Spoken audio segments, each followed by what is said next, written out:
Near mint condition, the home of collected editions. That cover's so awesome. Absolute format is the best way to own this store. Time to empty those wallets and fill those shelves.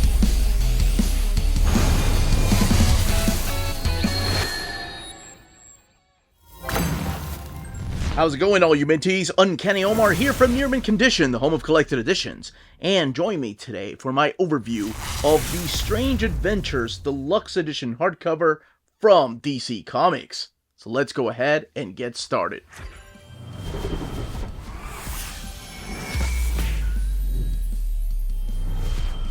And welcome back, everybody. What we have here is the latest Deluxe Edition from DC Comics. This is the Strange Adventure Deluxe Edition, and this was previously released in a series of trade paperbacks and of course in single issues, and I did an overview of, I honestly forgot I did an overview of Strange Adventures already, this standard size hardcover, and this is what the spines look like. So yes, this is a deluxe edition, so meaning that it is tall like an omnibus, and of course we've had, it's really interesting, two Adam Strange Deluxe Editions just kind of pop in out of nowhere. The Between Two Worlds, which I've done an overview on the channel already, and then of course this new one, Strange Adventures. This one, some of it is still in canon, while this one over here, because it's a DC Black Label line, is not in canon. So I don't know where people are going to keep these on their shelves, if you keep your Black Label lines separate because of the DC logo, even though it just says DC instead of DC Black Label, or if you're going to keep it with your Adam Strange book. Now let's take a closer look at this version. So you have Strange Adventures, the Deluxe Edition, a nice blurb right there from James Gunn. This is a freaking masterpiece, and I can't believe I waited so long to read it. This is the best, most complex, and yet elegant superhero story I've read in years, and superhero is in quotations there. So we don't have the Starburst magazine blurb. So over here we have Tom King, Mitch Gerads, Evan, Doc Shaner, and then our main four characters of Mr. Terrific. Yes, he's one of my favorite characters in DC, and he gets to shine in this particular series, more so than I thought he was going to. Adam Strange right there, Alana and Alina, their daughter. And then who are all those aliens? Again, looking at the spine, you have Adam Strange there with his cool rocket pack.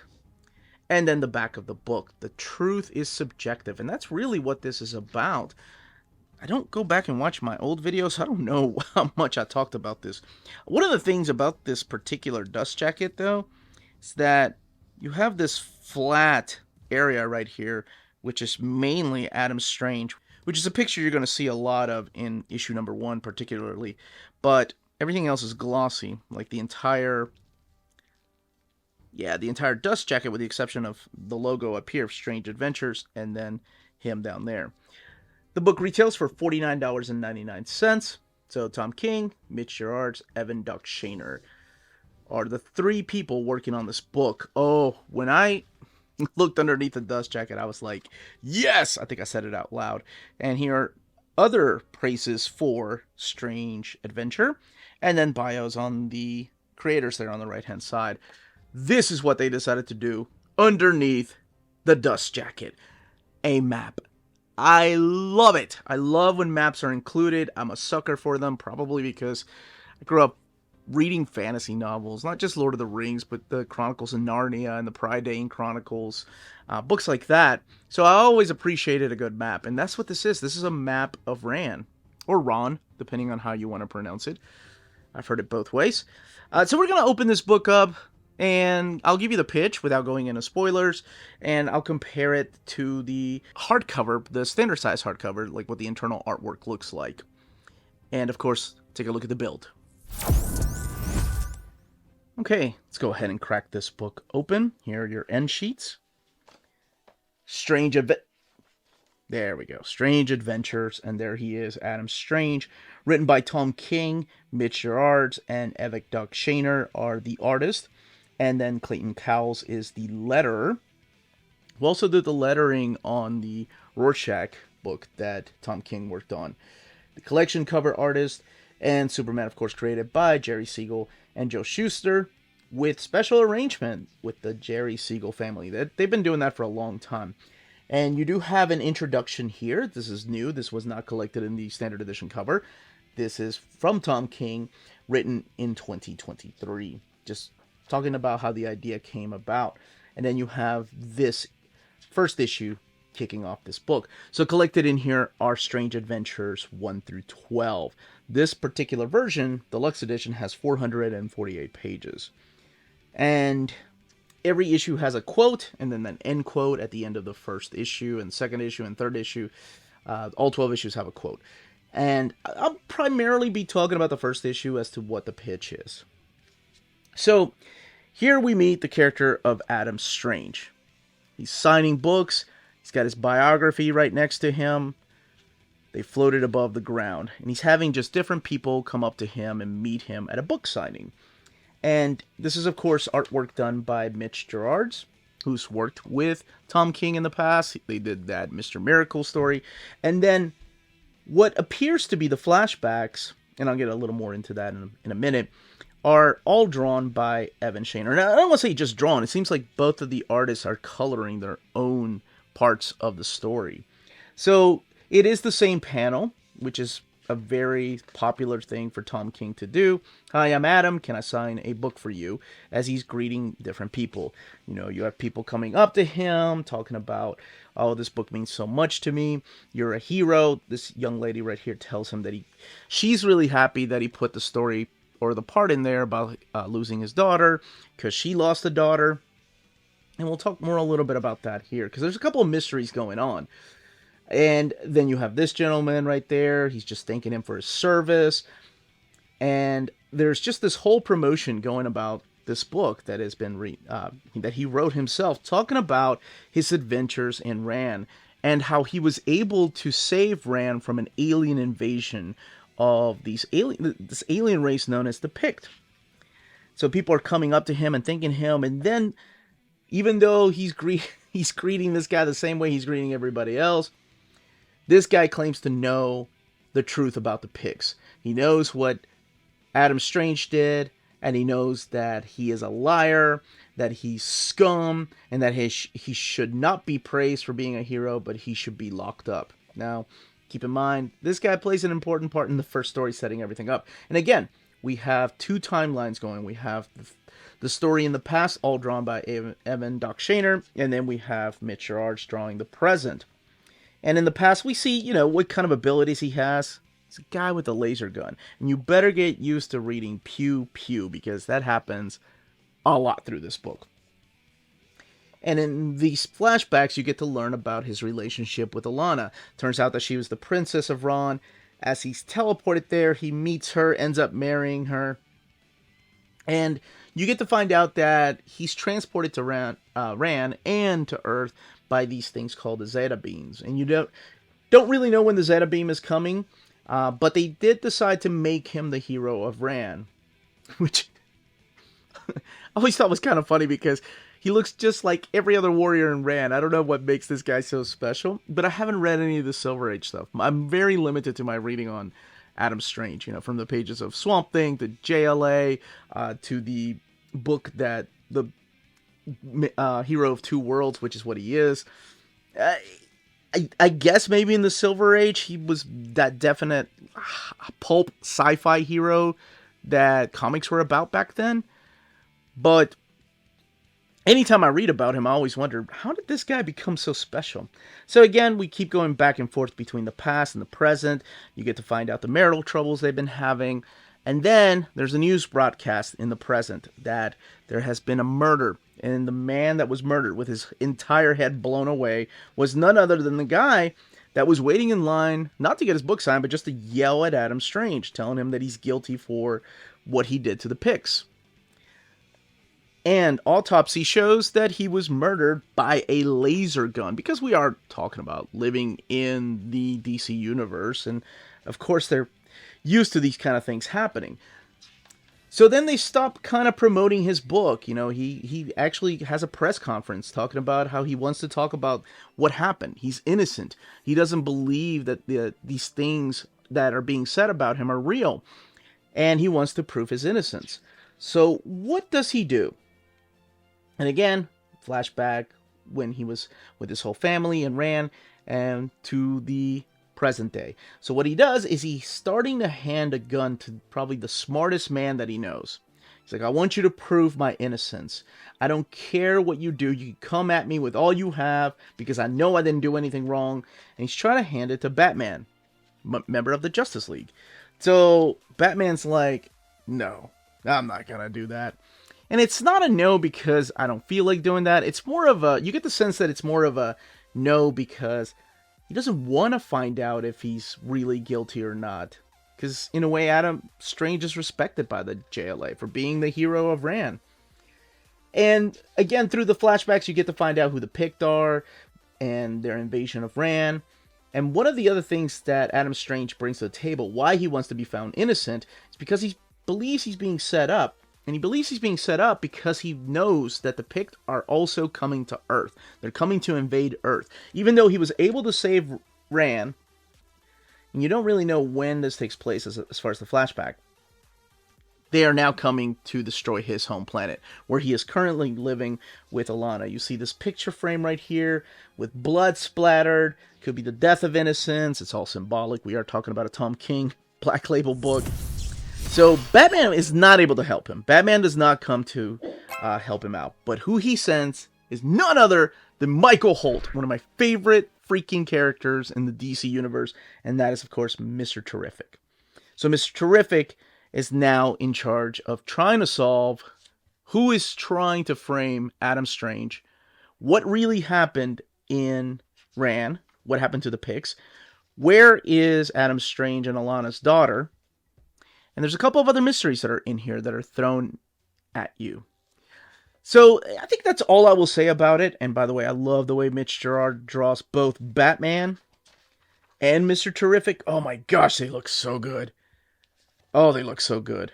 And I kind of miss Mr. Terrific being in an ongoing series. I was a big fan of the Justice Society by Jeff Johns. And then later on, the very, very underrated Terrifics. So what this book is really about is the different versions of ourselves that we present to the world. The version that we present to the world, what's on the surface, and the lies that we tell. And then it's also about the reality behind that image that we portray. What is real and what isn't. And we've seen that before in Tom King's books.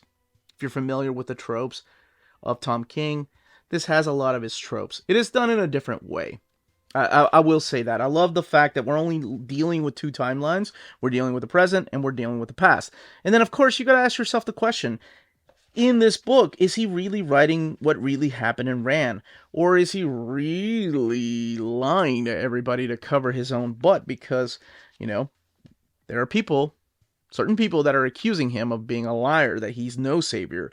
That, as a matter of fact, what he did deserves to put him behind bars. So, are the flashbacks that we're looking at by Evan Shaner, are they actual flashbacks or just part of his own fiction, the way that he sees himself? So there's a lot of questions in here. I will say, without going into spoilers, the ending, not everything is clarified. There's a lot of things in the ending that I'm like, yeah, but why? I was still left with those kind of questions. Maybe I should do a deep dive in this one too. Talking about Watchmen makes me want to do an old reader on Watchmen, but I think I also want to do an old reader, new reader on this particular series here, Strange Adventures. It's a big thematic sequel to what he did in Sheriff of Babylon. It really does feel more like that and less like Heroes in Crisis. I will say, when going into these Tom King books, especially Black Label books, take everything you know about these characters. If your favorite character at DC Comics is Adam Strange, step back, because you're not going to be happy with the treatment of these characters. I remember when I did an overview of Mr. Miracle many years ago, there were people that were quite upset with the treatment of Mr. Miracle. And I can see that, right? Because I feel the same way about the treatment of Vision in his Vision series. It's a wonderful series, but I don't think it was really in continuity. He kind of writes his own little pocket universes, as I like to call them. And one of the other things that is written, by the way, these are the Picts. So that's who's on the cover. One of the other things that is done through here is, much like his other work, like Mr. Miracle, he puts quotes in here that are taken out of context by comic book creators. For example, this is Carmine Infantino, who, of course, ran DC Comics for a long time. And a lot of people probably relate that era of Showcase when Adam Strange was first introduced by Julie Schwartz and Murphy Anderson to Carmine Infantino, and a lot of the creators here too, because it's not just Carmine Infantino. There's Gil Kane, there's Alex Toth, so there's all these quotes that could be taken out of context to help move the story forward. And it's really interesting that they decided to call this particular title Strange Adventures, because Strange Adventures was a DC comic that went from I think it was like in the 50s all the way up until the 70s. And it wasn't with Adam Strange, it was just about that sci-fi stories, and then it became like sci-fi pulp stories.